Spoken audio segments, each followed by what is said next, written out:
All right, guys, welcome back to Call Your DFS The Process. This is NFL Week 5 Sunday lineup, or Sunday picks, I should say. I missed Week 4, so because I missed Week 4, I'm going to try to put together a lineup for you guys. Granted, this lineup is going to be on based on FanDuel pricing. All right, so let's just hop into it. I'm gonna try to make this short and sweet. At quarterback, I got Aaron Rodgers, Palmer, Cutler, Watson, Smith. I feel good about Watson. However, I also feel good about Palmer.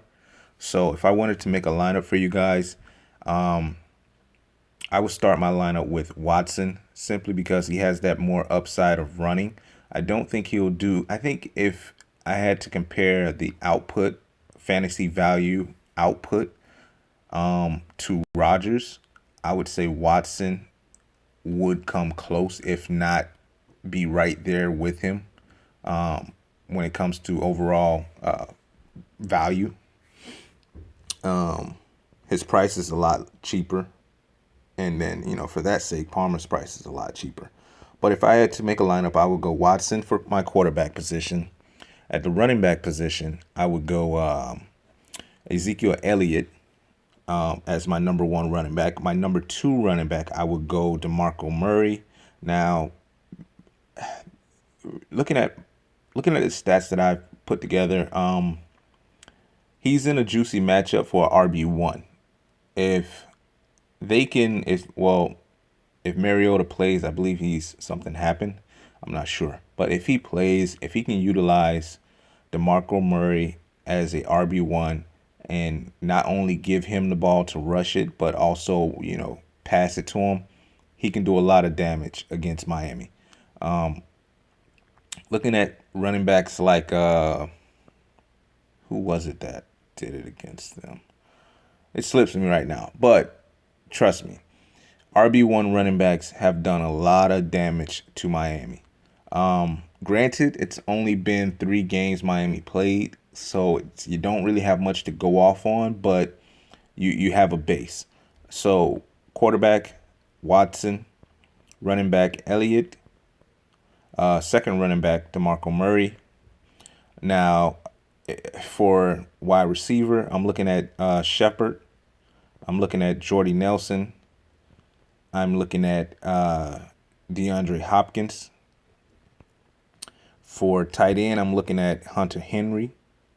And honestly, you can flip it. It can be either Hunter Henry or Jared Cook or even Gates. I see all three of them doing pretty good or close to the same amount of fantasy value output. But for the lineup, I would say Henry. For my kicker, I would say Tennessee or Los Angeles Rams, either or. I'm kind of leaning more towards Los Angeles Rams, but that's only because of what the kicker did last week. Not because I found any kind of stats or any kind of, I don't have any warm feelings about that kicker. It's just I seen what he did last week. I've seen what he did for the past 3 weeks before that. He's always in his 10 or, in the teens. So I'm leaning towards him, but I believe you can get Tennessee kicker. For my defense, there's 2 defense I'm leaning towards. I know I have like several down here, but the 2 I'm really leaning towards are Buffalo and Philly. Here's the thing about Palmer. Palmer's gonna throw 300 plus yards. He's gonna do it. That's gonna be a lot of upside for his wide receiving core. However, it's like picking Brady. You don't know which wide receiver is going to get the bulk of that work. Granted, you can easily, point towards Fitzgerald. But at the end of the day, the offensive line for Arizona is weak. So Philly will be pass rushing. Philly will get sacks. They should get a few interceptions. I don't want to say a few. I'm going to say they should get at least 1 interception, a few pass breakups. But with that said, Buffalo generates more pressure on the pass, and they've, as a team, walked away with more interceptions than any other team in the league. So I'm leaning towards Buffalo. So let me recap this if I can remember it right. QB Watson, running back Elliott, running back Murray, wide receiver Shepard, wide receiver Hopkins, wide receiver Nelson,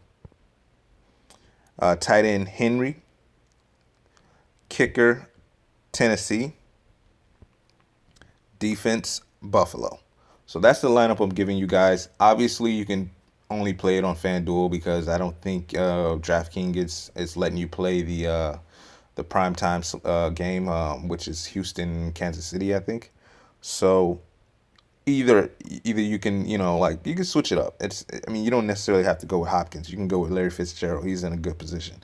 We know that Palmer is gonna throw it a ton. So there's options. And then I put a little side note down here: boom or bust receivers. J.A. Brown, that's Jaron Brown. I figure, since Palmer has a few banged up receivers, he is probably the only one that's really 100% healthy. And that's even going above and beyond, saying that he's more healthier than Fitzgerald, because if you look at last week's game, Fitzgerald took a hit at the end of the game that kind of shook him. Now he's kind of old, so with that old man bone, he might not perform well this weekend, yeah. So that's why I have Jaron Brown as number one. Allison Geronimo, and honestly, the reason why I have Allison Geronimo simply because if I know he's gonna get looks. If I don't think Ty Montgomery is gonna play, I haven't really done much research into it. I know he's not 100%, but if Ty Montgomery doesn't play, I know Geronimo is gonna get looks. If Devontae Parker doesn't play, I know for a fact Geronimo is gonna get a lot of looks. That's just what Rodgers does. He passes the ball to all of his receivers not equally, but it seems like he doesn't have any kind of preference other than Jordy Nelson. Trent Taylor, Robertson for what team? I think that's San Francisco. Yeah, I think it's San Francisco. From San Francisco going up against Indianapolis Colts. And that's only if Marquise Goodwin is out. If he's out, I believe it's either Trent Taylor or Robertson. They either can go. I mean, if you look at the stats and look at targets and yardage, Taylor and Robinson are somewhat tied, but Taylor is notched above them, so that's why I have him above them. And then I have Andre Holmes from Buffalo, I believe. It's a tough matchup. Don't get me wrong. It's not one that that's very favorable, but somebody is out from Buffalo. I can't remember who. Somebody, I think it's Buffalo. It might not be Buffalo. It might be Philly. Either way, somebody is going to be out, and they're not going to be playing in that game this weekend. And Andre Holmes is going to fill in, and I think he will be either boom or bust play. I mean, that's why I tagged the boom or bust receivers. So these are the picks that I'm looking at right here for this weekend's Week 5 lineup. If you like it, feel free to use them. Feel free to use the lineup that I provided with you guys. And that's it. If you like what I did, like, comment, subscribe, and I'm out.